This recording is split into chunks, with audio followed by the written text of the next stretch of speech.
President Joe Biden. Let's take a listen live from Tel Aviv. Single message. You're not alone. You are not alone. As long as forever will not let you ever be alone. Most importantly, I know the recent terrorist assault on the people of this nation has left a deep, deep wound. More than 1,300 innocent Israelis killed, including at least 31 American citizens by the terrorist group Hamas. Hundreds of young people at a music festival. The festival was for peace, gunned down as they ran for their lives. Scores of innocents, from infants to elderly grandparents, Israelis and Americans, taken hostage. Children slaughtered, babies slaughtered, entire families massacred. Rape, beheadings, bodies burned alive. Hamas committed atrocities that recall the worst ravages of ISIS, unleashing pure, unadulterated evil upon the world.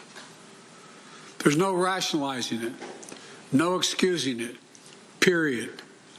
The brutality we saw would have cut deep anywhere in the world, but it cuts deeper here in Israel. October 7th, which was a sacred Jewish holiday, became the deadliest day for the Jewish people since the Holocaust. It has brought to the surface painful memories and scars left by millennia of anti-Semitism and the genocide of the Jewish people. The world watched then, it knew, and the world did nothing. We will not stand by and do nothing again. Not today, not tomorrow, not ever. To those who are living in limbo, waiting desperately to learn the fate of a loved one, especially to families of the hostages, you're not alone. We're working with partners throughout the region, pursuing every avenue to bring home those who are being held captive by Hamas. I can't speak publicly about all the details, but let me assure you, for me, as the American president, there's no higher priority than the release and safe return of all these hostages. To those who are grieving, a child, a parent, a spouse, a sibling, a friend, I know you feel like there's that black hole in the middle of your chest. You feel like you're being sucked into it. The survivor's remorse, the anger, the questions of faith in your soul, staring at that empty chair, sitting Shiva, the first Sabbath without them. They're the everyday things and small things that you miss the most. The scent when you open the closet door.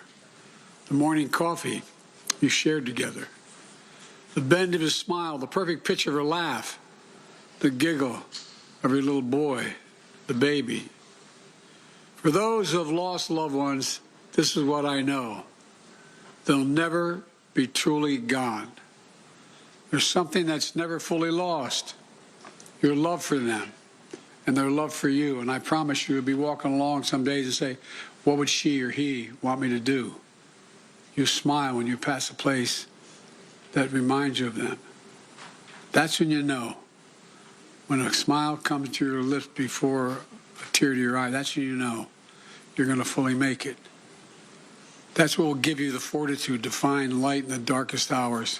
When terrorists believe they could bring you down, bend your will, break your resolve. But they never did, and they never will.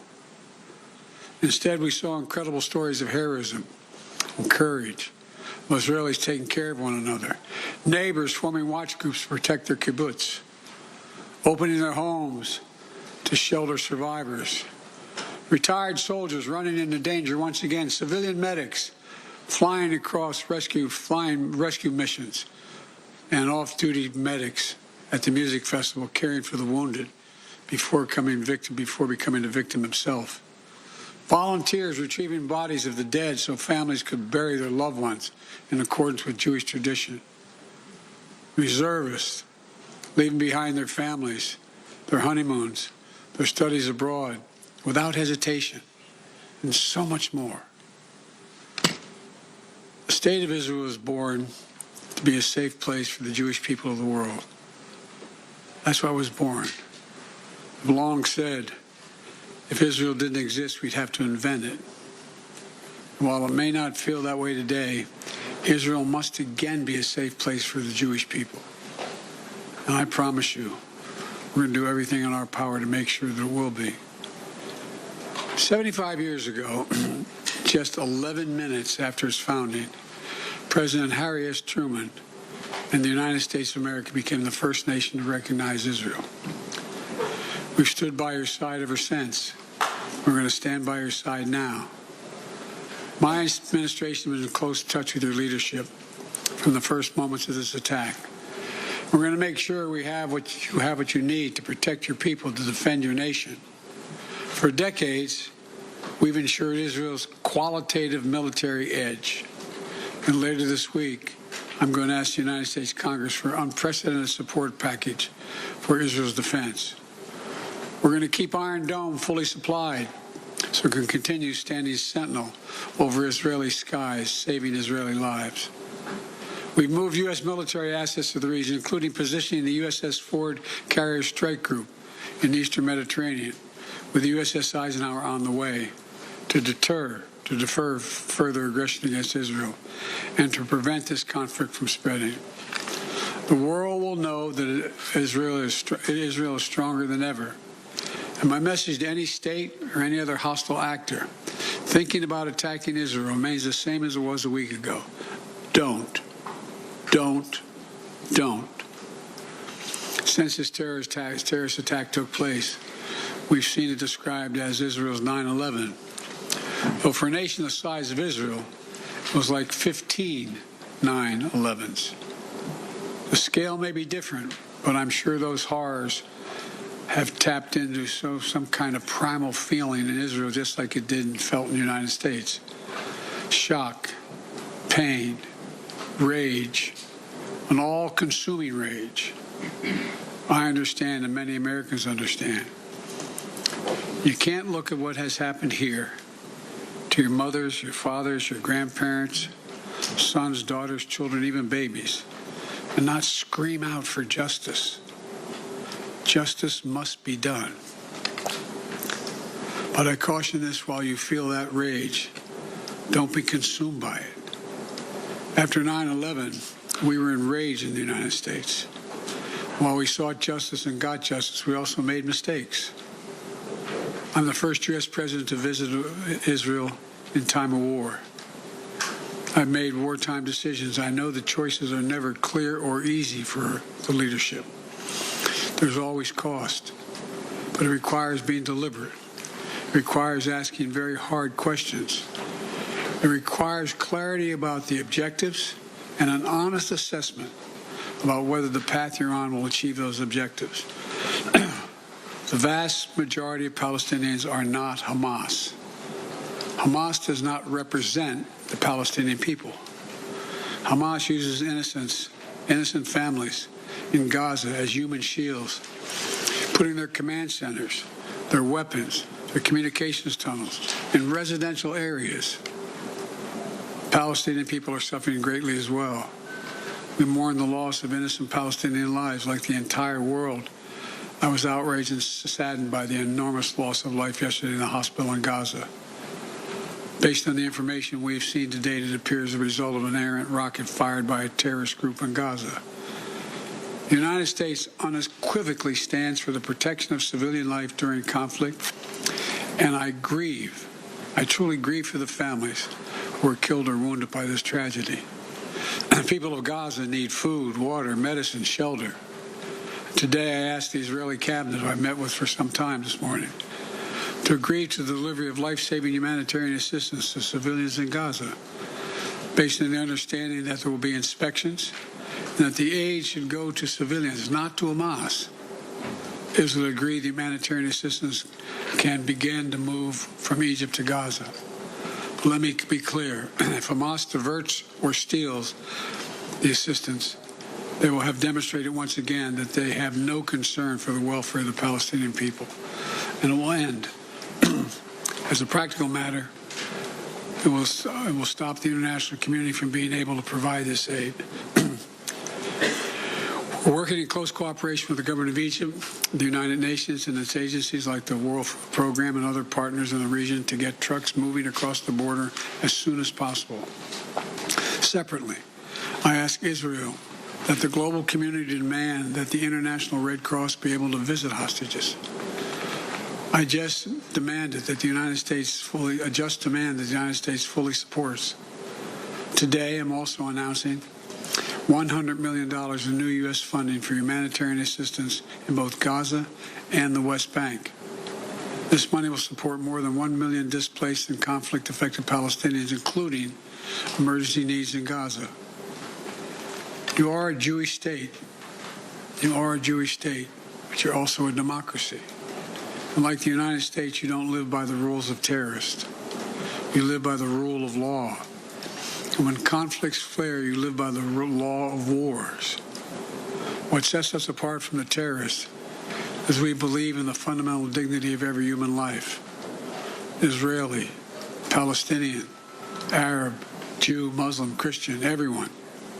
You can't give up what makes you who you are. If you give that up, then the terrorists win, and we can never let them win. You know, Israel's a miracle, a triumph of faith and resolve and resilience over impossible pain and loss. Think about October 7th, the Jewish holiday, where you read about the death of Moses, a tragic story of a profound loss to an entire nation. A death that could have left hopelessness in the hearts of the entire nation. But though Moses died, his memory, his message, his lessons have lived on for generations of the Jewish people as well as many others. And just as the memory of your loved ones will live on as well. After reading the story of Moses' death, those who observed the holiday began reading the Torah from the very beginning. The story of creation reminds us of two things. First, that when we get knocked down, we get back up again, and we begin anew. And second, when we're faced with tragedy and loss, we must go back to the beginning and remember who we are. We are all human beings, created in the image of God with dignity, humanity, and purpose. In the darkness, to be the light unto the world is what we're about. You inspire hope and light for so many around the world. That's what the terrorists seek to destroy. That's what they seek to destroy. Because they live in darkness. But not you. Not Israel. Nations of conscience like the United States and Israel are not measured solely by the example or power. We're measured by the power of our example. That's why, as hard as it is, we must keep pursuing peace. We must keep pursuing a path so that Israel and the Palestinian people can both live safely, in security, in dignity, and in peace. For me, that means a two-state solution. We must keep working for Israel's greater integration with its neighbors. These attacks have only strengthened my commitment and determination and my will to get that done. I'm here to tell you, the terrorists will not win. Freedom will win. So let me end where I began. Israel, you're not alone. The United States stands with you.